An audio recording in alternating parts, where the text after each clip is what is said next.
You're listening to Malgudi Podcast. What's trending now? Of course, the Nobel Prizes. Abhijit Banerjee has won the 2019 Nobel Prize for Economics along with his wife Esther Duflo and Michael Kramer for the experimental approach to elevating global poverty. Proud moment for India and Indians, but not all has been going well down the lane. The government is definitely not being happy on Abhijit's description of state of India's economy. While Rahul Gandhi is praising him for his Nyay scheme to elevate poverty, Meghalayan Governor Tataghataraj criticized Abhijit Banerjee for conceptualizing Nyay or Nyottam Aay Yojana and went on to say that thankfully he did not receive Nobel Prize for the same. By the way, Nyay or Nyottam Aay Yojana was a minimum income guarantee scheme of the Congress and was conceptualized before the Lok Sabha polls in 2019 and made a prominent election plank. Then of course Mamata Banerjee's misspell of Abhijit Banerjee as Abhishek Babu, and like many other mindless viral tweets was the fight between so-called dhokla eaters and fish eaters. If only eating fishes could fetch more Nobel Prizes and eating dhoklas made us billionaires. Wondering if Michael Kramer is connected to India? Oh yes, of course. It's poverty elevation, agricultural development and so on.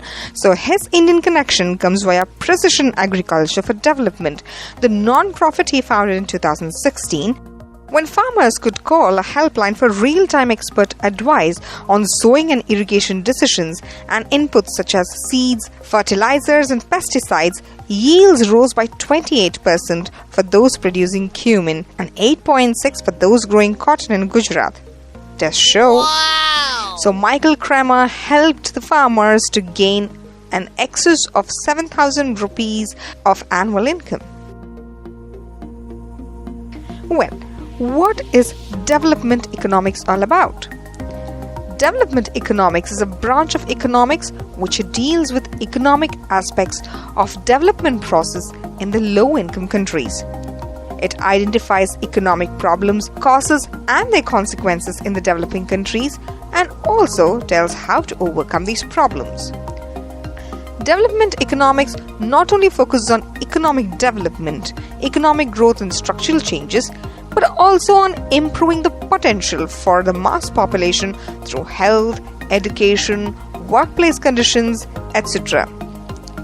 It is quite different from other branches of economics because 1. It includes both micro and macroeconomics. 2. It incorporates social and political factors for devising a plan. And 3. There is no consensus on what students should know. Well-developed theories can highlight what caused poverty and based on this suggest policies to combat it. But it cannot tell us exactly how powerful specific policy measure will be in practice. This is precisely where the contribution of the Banerjee, Duflo, Kramer trio lie. Consider, for example, child mortality and health, issues of immense significance in the developing world. Theories can tell us that women's empowerment is important for child health and mortality outcomes, but cannot tell us which policy will be most effective in combating this. It could be a focus on educating mothers, or access to healthcare, or electoral representation, or marital age legislation, and so on. Scientific framework, hard data, effect of different policies and cost effectiveness through randomized control trials were used. This brought economic theories of incentives closer to direct application, verifiable and quantitative knowledge to isolate cause of poverty to devise adequate policy based on behavioral responses. Abhijit Banerjee says, the field of anti-poverty policy is littered with detritus of instant miracles that proved less than miraculous. And it was time to stop reducing the poor to cartoon character and take time to really understand their lives in their complexity and richness.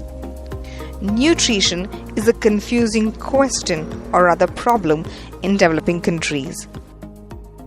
The couple argue that things that make life less boring are a priority for poor, like a TV set or something special to eat. When they did observe their intakes, they preferred more calorific intake than concentrating on micronutrients. It is probably not enough to provide poor with more money, and even raising incomes may not lead to better nutrition in short term. The poor do not eat any more or any better when their income goes up. There are too many pressures and desires competing with food. That's the observation. Now, how everything is pointing to India? Well, yes, we just ranked 102 out of 117 countries in Global Hunger Index. Yes, I said right. India is ranked 102 out of 117 countries in the world in Global Hunger Index 2019. And worse, we are behind our neighbors Nepal, Pakistan and Bangladesh. The Global Hunger Index is a report jointly prepared by Irish Aid Agency, Concern Worldwide and German organization Welt Hunger Health, and they have termed India's position as serious. The 4 indicators that they use to rank the countries are undernourishment, 2. Child wasting, 3. Share of children under 5 who are wasted. When I say wasted, it means lower weight for their height. And 4. Child stunting under 5. When I say child stunting, it means lower height for their age. He says Indian economy is in a tailspin, especially due to demonetization and GST, and the exports growth is almost stalled. With the National Sample Survey Organization's revelation on low consumption in both urban and rural areas, we can understand it has to be pretty low. A little frightening is the lowering of central bank's growth forecast for the country to 6.1% for 2019-20 from 6.9%. Of course, it did note that continuing slowdown warrants intensified efforts to restore the growth momentum. We are witnessing weak investment sentiments and very low demand. The news went more viral when Finance Minister Nirmala Sitharaman evaded a direct reply to a question on whether the government accepts that there is an economic slowdown, and had said that the government is giving relief to all sectors which needs help. Of course, not all is bad. The RBI has cut its repo rates. Around 80,000 crores of loan has been disbursed in 9 days. Things will definitely improve. Ignoring mindless tweets and keeping an eye on our economy, hope things will get better. Thank you for listening to this episode. Meet you in the next episode. You're listening to Malgudi Podcast.